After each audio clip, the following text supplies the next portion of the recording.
Mr. Chairman, thank you very much. Secretary, welcome. We're delighted that you're here. Part of the challenge against you this morning, and I'm sure some days, is the explanation of the tariff matter that President Trump has initiated and sticking by. I'd like to provide just my input on that, if I could, that I think that President Trump sees the relationship with China by what it really is, and that is an unfair relationship, one in which needs to be not only looked at, but really something done about it. And I know that while we have PNTR, it should mean that we treat them the same way they treat us, but that is not happening.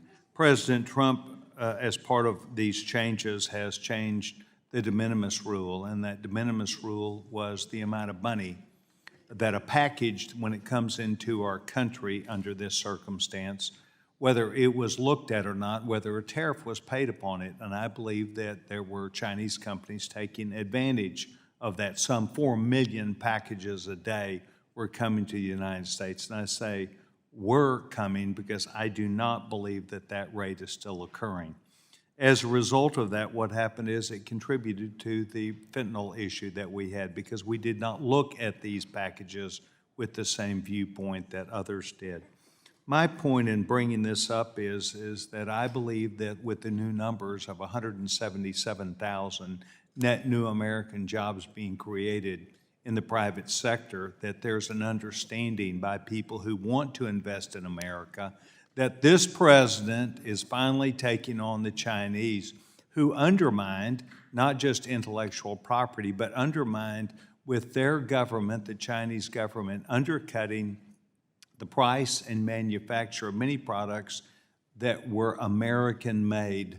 Many of them, or some of them, might be power tools, and of course we know Craftsman is an American-made product, but it is not uncommon, was not uncommon for their tools to be on the internet at $400 or $500, and for a Chinese product to be brought in for $40 or $50.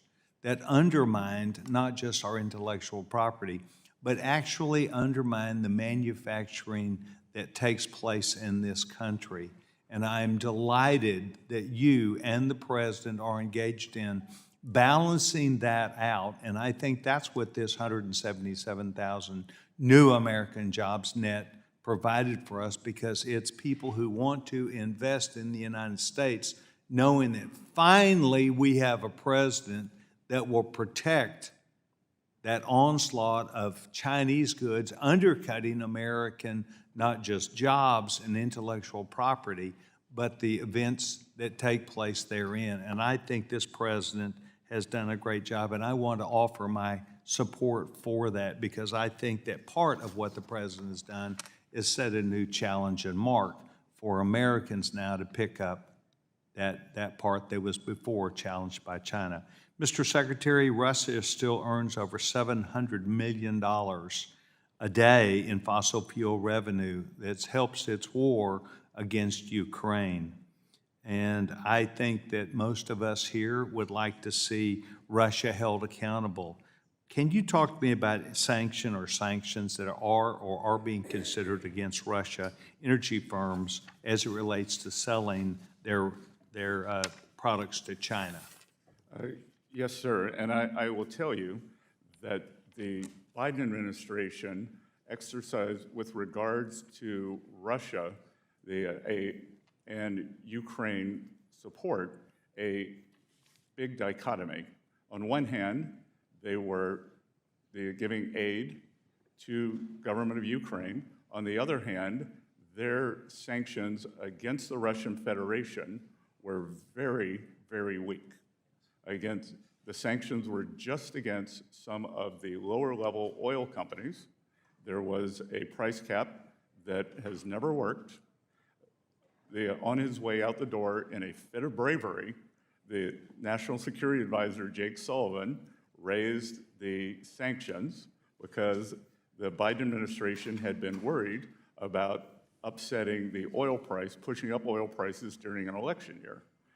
The Trump administration, through our energy abundance and signaling to the energy markets, crude oil is down about 20% thus far this year, And I read with great interest this morning that Russian Gentleman's Federation time has revenues expired. were down 12% last month, which will put a dent in the Russian war machine, sir. Mr. Gentleman's time Secretary, is- I hope that you'll find today Thank you, Mr. President. valuable for us and yourself, and I hope you'll know that we want. Gentleman to come. from, Thank you very much, Mr. Chairman. I gentleman yield from back New my York, time. Mr. Meeks is recognized.